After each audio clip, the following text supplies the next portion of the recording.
College Classic. Did you say College Classic Campus Hits? Well, sure you did. We're reading Fredrick Douglas.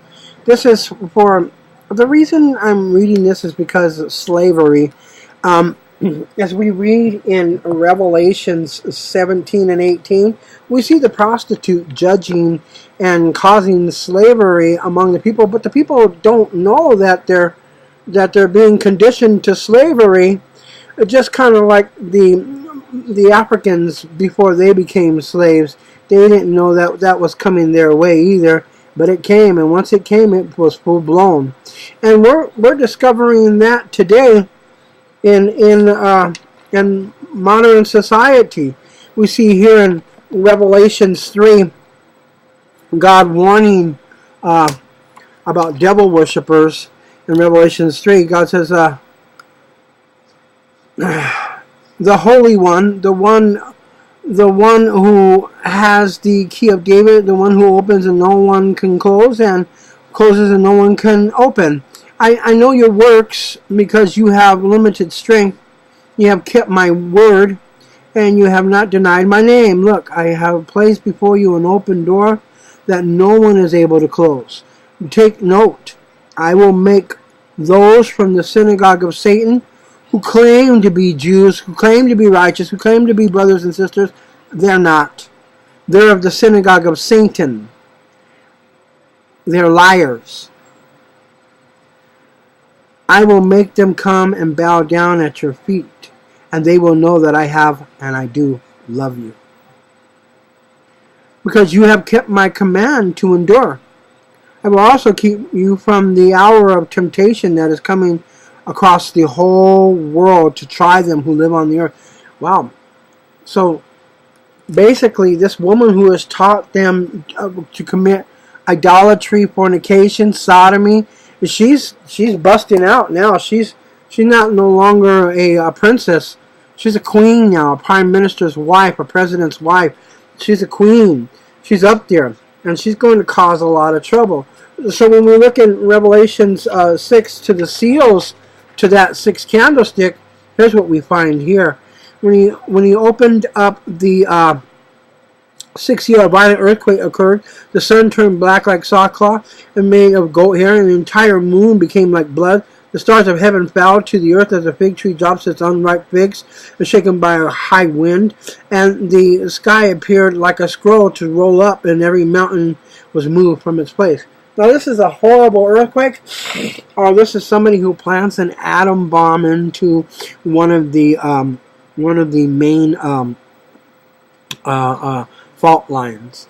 And so if they plant this atom bomb into one of the fault lines, even 2 or 3, it'll blow up so horrible, and there will be such a mushroom in the sky that 1/3 of life on Earth will be killed. And that's what happens here in this sixth candlestick. Much life was lost here.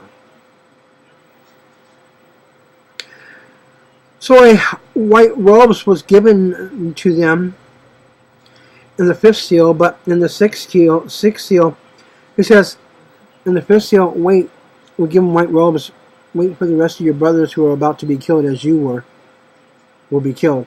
And that's exactly what's going to happen here. And when we read the minor prophets, they say the eyes will melt in their eye sockets and their tongues in their mouth. That's nuclear war.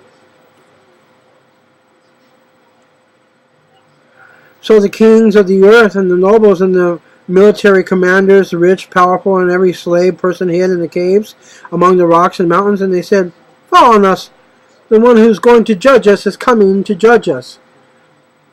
So when we think about slavery,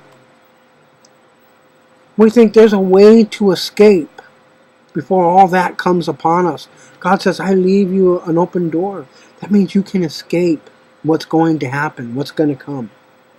There's an open door there. You don't have to suffer that. Living with pain and no hope. Fredrick Douglas. Fredrick Douglas tells his tales with non-exaggerated intensity. Born out of close contact with actual facts, having seen, heard, felt, and breathed slavery from the day he was born until he was well into manhood.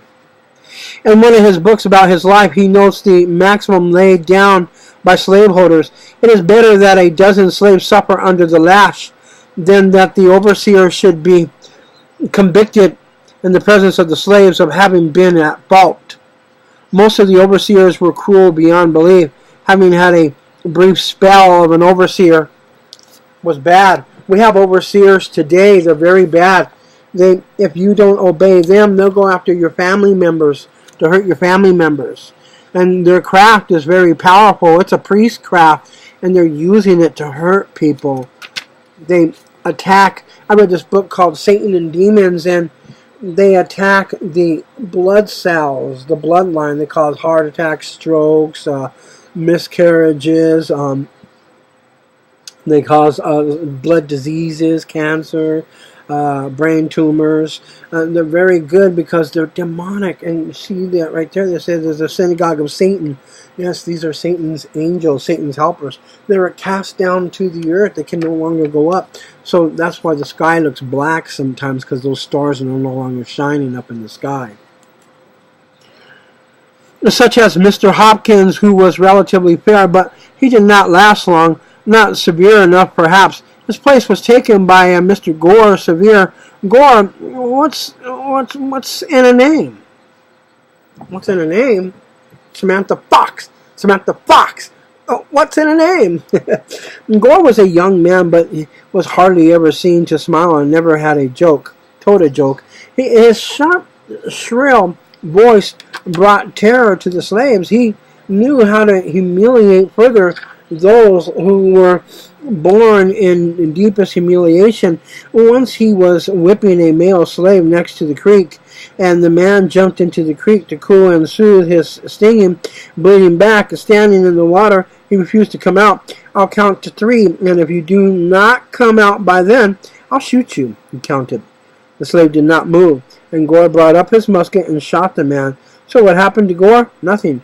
He just told both Anthony and Colonel Lloyd that the man was unmanageable and setting a dangerous example to the other slaves. So he killed him.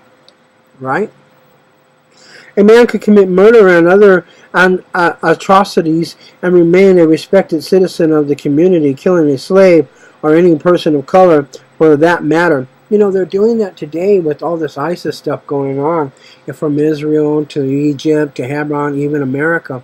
They're raising up ISIS and saying it's a respected branch and that God allows them to do what they're doing, which is a lie.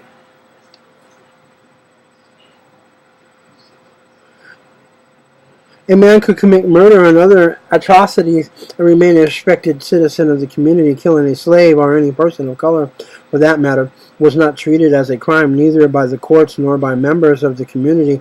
Another master near where Douglas lived killed a slave with a hatchet, boasting of the bloody dead. Afterwards, a young girl of 15 was beaten so hard that most bones in her body was broken. It took her a few hours to die in agony. Who did the beating? The wife of a slaveholder using a stick of oak. What was the offense? The girl was to mind the new baby in the family, and during the night she fell asleep. Not having had much sleep for several nights, the baby cried, and the girl did not hear it. That time there was actually an investigation into the matter. The dead girl was dug out of her grave and examined. A warrant was even issued for the arrest of the woman who had done the deed, but the warrant was never served. No punishment. In other words, another time, Douglas recalled an old man, also belonging to Colonel Lloyd, had gone oyster fishing during the night. There's something slaves would do to get more food into their grumbling stomachs. While fishing in the dark, he had happened to cross the boundary to the next farm belonging to a Mr. Bonnley. Bonnley found him trespassing and shot the man without further ado. The next day, he visited Colonel Lloyd, presumably to pay him for his property or give his excuses for what he had done. In either case, it was a trivial matter, and nothing was ever done about it. Fredrick grew up seeing all this casual cruelty on a daily basis, and yet escaping many beatings due to his charming personality. Being too young to work in the fields, his tasks included driving home the cows in the evening, chasing the fowls out of the garden, keeping the front yard clean, and running errands. For his master's daughter, Miss Lucretia Auld, who took a certain liking to him and used to give him a piece of bread for singing outside her window during his free time. He usually helped the son of Colonel Lloyd, Master Daniel, finding the birds the boy had shot.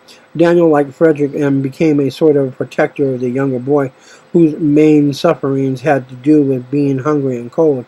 As he went about barefoot and only dressed in the coarse linen shirt or knee-length, whatever the weather, as a slave child, his main food consisted of mush, i.e. boiled corn meal, and this was poured into a large wooden trowel, which was not on the ground. The children were called, like the bunch of little pigs, and they had to scoop the mush out of the trowel. No spoons were given to them. They used either their hands or a piece of wood or oyster shells. The one who ate the fastest got the most. None of the children left the trowel feeling satisfied until Fredrick learned the elbow technique necessary. He used to contend with the dog, old Nep, for crumbs that fell from the master's table. Master Daniel would occasionally give him a piece of cake or a candy, and the observant youngster acquired an insight into the contrast between the opulence in the main house and the life of the slaves whose labor made the luxury possible. There was no schooling for the slave children except that they were taught, with the help of a whip, to repeat the Lord's Prayer. The rest of their religious training consisted of being told that God up in the sky had made white men to be masters and black people to be slaves, and that he knew was best for them all. Terrible. Horrible. That's what America's turning into again.